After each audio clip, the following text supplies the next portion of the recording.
मजदूर दस्तकार यूनियन के state general secretary ने जम्मू में आज प्रेस वार्ता का आयोजन किया। ब्यूरो रिपोर्ट JK खबर नाउ। मैं Shashi Kumar, state general secretary मजदूर दस्तकार यूनियन। मैं आज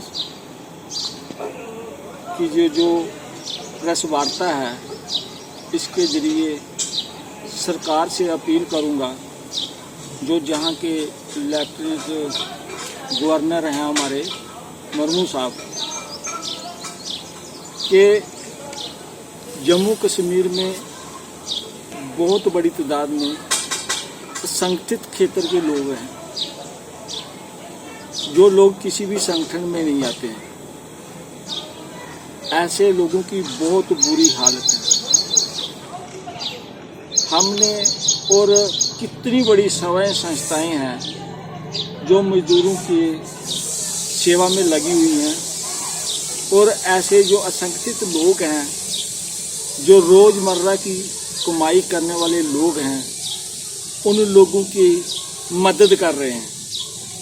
लेकिन ये जो लोग हैं, ये इतनी बड़ी तादाद में लोगों की मदद नहीं कर पाएंगे जितनी बड़ी तादाद में ये लोग, ये मजदूर हैं, बाहरी मजदूर और जम्मू का मजदूर, जो किसी संगठन में नहीं आता।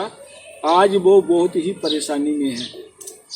हम भी पिछली एक तारीख से लगे हुए हैं अपने साथियों से चंदा इकट्ठा करके मजदूरों को थोड़ी बहुत सहायता देने के लिए, पर उतनी नहीं कर पा रहे हैं जितनी ज़रूरत है। मैं मुर्मू साहब से कहता हूँ, अपने गवर्नर साहब से कहता हूँ, अपनी सरकार जी से कहता हूँ कि ये जो मजदूर है, इसके पास सिर्फ खाने पीने का 2-3 दिन का ही साधन होता है। इसके पास इतना बड़ा सरमाएदार ये लोग नहीं हैं, और इतनी बड़ी इनकी इनकम नहीं है कि इनके पास बैंक बैलेंस भी हो। ये लोग टूट चुके हैं, खाली हो चुके हैं। हम सरकार से मांग करते हैं कि इन लोगों को जल्द से जल्द राशन प्रोवाइड किया जाए। लॉकडाउन को अगर जारी रखना है तो हर देश की हर एक स्टेट में सरकारों को हर मजदूर के लिए स्पेशल पैकेज बनाना पड़ेगा। जो असंगठित क्षेत्र के लोग हैं उनके लिए राहत देनी पड़ेगी, उनके घरों में राशन पहुंचाना पड़ेगा। ऐसा ना हुआ तो ये लोग भटक जाएंगे, भूख की खातिर गलियों में जाएंगे, जगह जगह घूमेंगे राशन के लिए, तो लॉकडाउन को ये चलने नहीं देंगे। तो हम कहते हैं कि जितने भी मजदूर हैं, इन सब के घरों में राशन पहुंचाया जाए। कम से कम 2 महीने का जो मुफ्त राशन है वो मजदूरों को दिया जाए। इसके अलावा हमारे कई मजदूर ऐसे हैं जिनके बच्चे बाहर पढ़ने के लिए गए हुए हैं, काम करने के लिए गए हुए हैं, वो बच्चे दूसरी स्टेटों में फंसे हुए हैं। हम सरकार से कहते हैं कि ऐसी सुविधा प्रदान करें और उन बच्चों को घर वापस लाने की जिम्मेवारी सरकार की है, और वो उनको जल्द से जल्द उनके परिवार के पास पहुंचाएं। इसके अलावा काफ़ी संख्या में हमारे जो मजदूर हैं जम्मू कश्मीर में, वो बाहरी मजदूर हैं जो झुग्गी झोपड़ियों में रह रहे हैं। उनके पास भी राशन पहुंचाने की जो कोशिश है, जिम्मेवारी है, वो सरकार की है। और वहाँ पर भी लोगों को स्पेशल पैकेज के जरिए उनसे पूछा जाए कि कौन यहाँ रहने वाला है, रहेगा, और कौन अपने गांव, अपने देश वापस जाना चाहता है। अगर कोई वापसी जाना चाहता है तो ऐसे लोगों कोई भी सरकार पॉलिसी बनाए, उन लोगों को वापस अपने घरों में भेजे।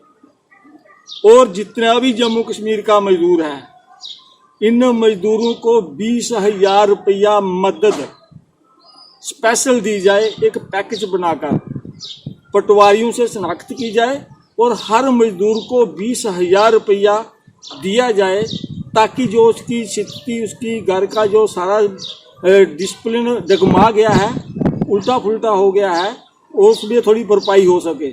और बिजली का बिल और पानी का बिल 2-2 महीने का सभी का माफ़ होना चाहिए।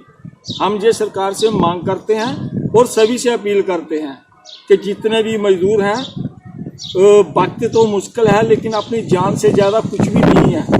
अपनी जान भी बचानी है और अपने अड़ोस पड़ोस की, अपने देश की, अपने गली मोहल्ले की, अपने लोगों की जान भी बचानी है। जितना हम कोरोना से बच के रहेंगे, बाहर नहीं जाएंगे, अपने अंदर बैठे रहेंगे, उतना ही हम लोग बचेंगे।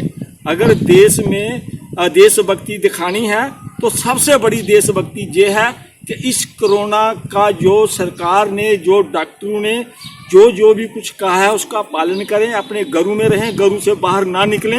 अगर जो लोग बाहर निकलते भी हैं उनको भी समझाएं ताकि जल्द से जल्द ये स्थिति काबू में आ सके और ये पूरा देश और हर एक आदमी अपने काम पे जाए और अपना बच्चे पाले। इतना ही कहते हुए मैं फिर अपील करता हूँ गवर्नर साहब से और जम्मू कश्मीर की सरकार से और केंद्र सरकार से भी कि असंगठित क्षेत्र के लोग जो मजदूर हैं, उन मजदूरों को चाहे वो किसी भी तरीके का काम करते हों, उनको स्पेशल पैकेज के तहत उनको जल्द से जल्द सहायता उनकी की जाए। उनको कम से कम राशन उन्हें करके पहुँचा दिया जाए ताकि वो लॉकडाउन का पूरा पालन करें। जय हिंद,